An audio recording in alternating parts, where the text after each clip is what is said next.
Night story. Back in '94, I accepted a job as the principal of a school in a small town in the Magdalena Medio region. The job came with an apartment nearby.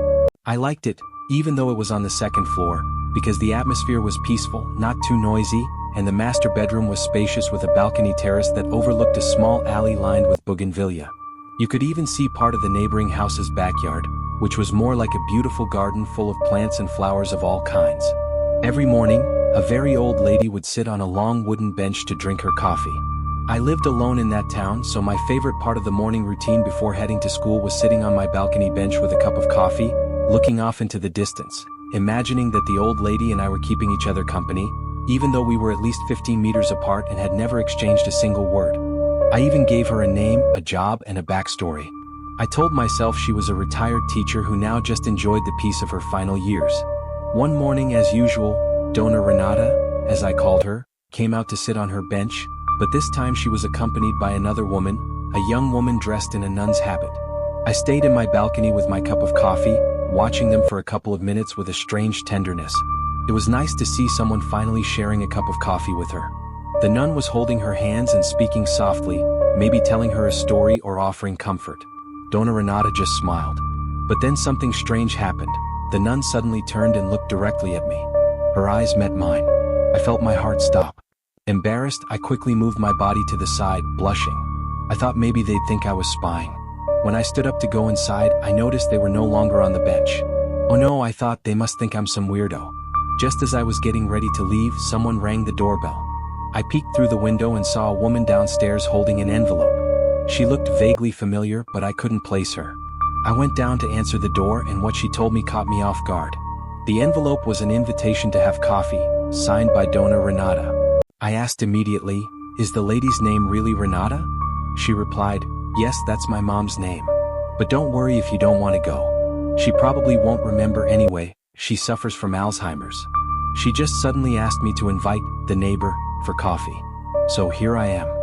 She also told me that her mother rarely let anyone sit with her in the mornings. She usually liked her solitude. It was all a bit confusing, but I accepted the invitation and said I'd be there the next morning. Honestly, it felt like a good chance to make my first friend in town, so deep down I was happy. That night, I went to bed late, thinking about how strange everything was.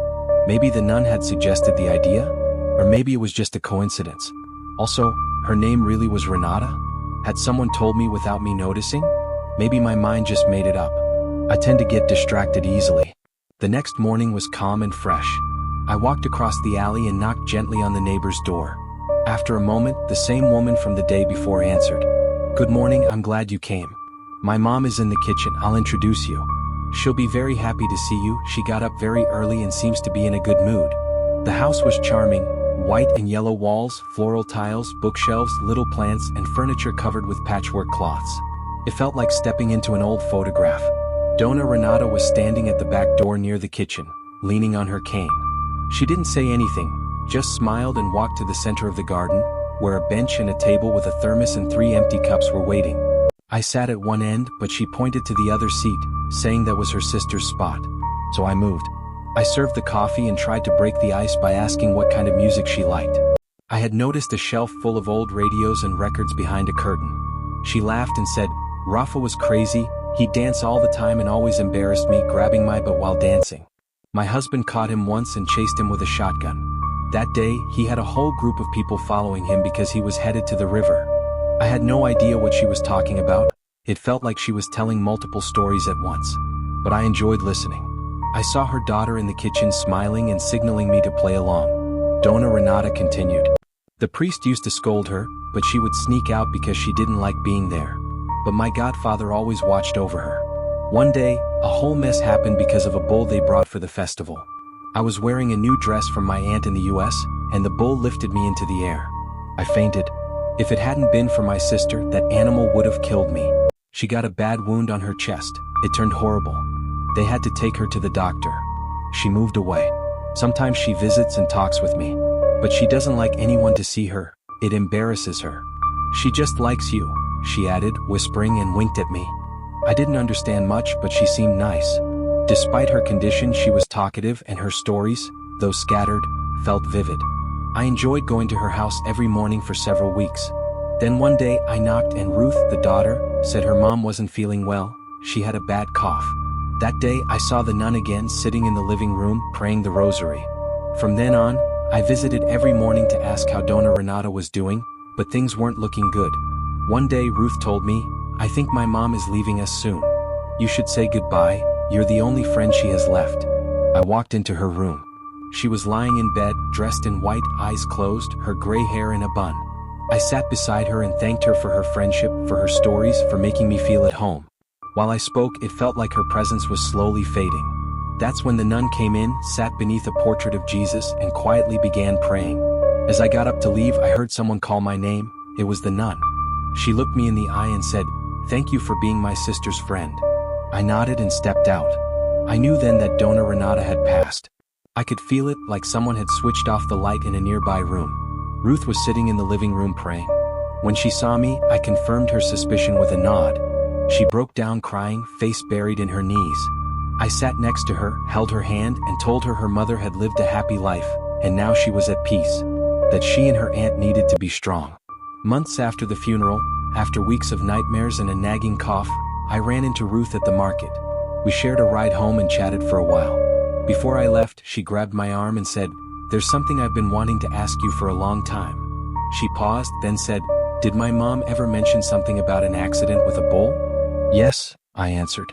She mentioned it often, but never finished the story. She'd jump into another one. Ruth said, "The day she died you mentioned my aunt. But my mom only had one sister. A bull injured her badly in the chest while protecting my mom. My godfather forced her to become a nun. She died 2 days after the accident. My mom was just a child. It scarred her deeply. She never talked about it, she'd get angry. But after she got sick, she started talking about her sister like she was still alive. She'd even ask me to set the table for her. And sometimes, I'd see someone in a black habit walking from her room to the kitchen. She looked at me. "I know you saw something too that day." I told her it wasn't just that day. I'd seen the nun more than once. That same afternoon, we went to see the priest for guidance, thinking maybe we just needed prayers. But it turned out to be something far worse. The priest was already waiting. He locked the doors, had us sit up front, and immediately began praying over us. Suddenly, he told Ruth to step back and continued praying just over me. My heart pounded. My legs trembled.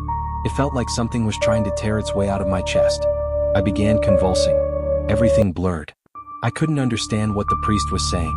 I saw flashes of twisted faces. Then I blacked out. I remember the nightmare. A nun sat beside my bed. But then her face twisted and stretched until it tore away, revealing a bloody skull with glowing red eyes and black, jagged teeth. She opened her gaping mouth and sank her teeth into my gut. When I came to, I was sitting in the church, covered in black, sticky vomit. Ruth told me my stomach had swollen, my veins turned black, and I had screamed curses at the priest before collapsing. The priest told me we needed to inspect my apartment. That apparition wasn't a ghost, it was a demon. It had used Renata's illness to disguise itself as her sister and was probably still lingering. That night we searched every inch of the place. In the closet's top shelf, behind a false wall, we found a hidden altar. A small bowl filled with ashes, surrounded by stones, and 3 tiny photographs: Ruth, her mom, and her aunt. It had clearly been there for years. Before me, a man had lived in the apartment. Ruth remembered he'd tried to buy their house for years. She now realized he'd moved in right when her mom started saying her sister was visiting again. That night, I didn't go back for my things. I moved into a small room across from the school. I thought it was over. Until one late afternoon, sitting at my desk finishing some reports, someone knocked on the window. I felt it more than heard it. I assumed it was a teacher and said, "I'm busy, come back tomorrow." Then, a shadow fell across the entire desk like someone was standing right in front of me. I looked up and saw no one. I grabbed my things and left. But outside, I realized I'd forgotten my keys. When I turned back to re-enter, just as I reached for the doorknob, the security guard ran out pale and terrified, saying a nun had just appeared in the hallway of the principal's office. I never went back to that town again.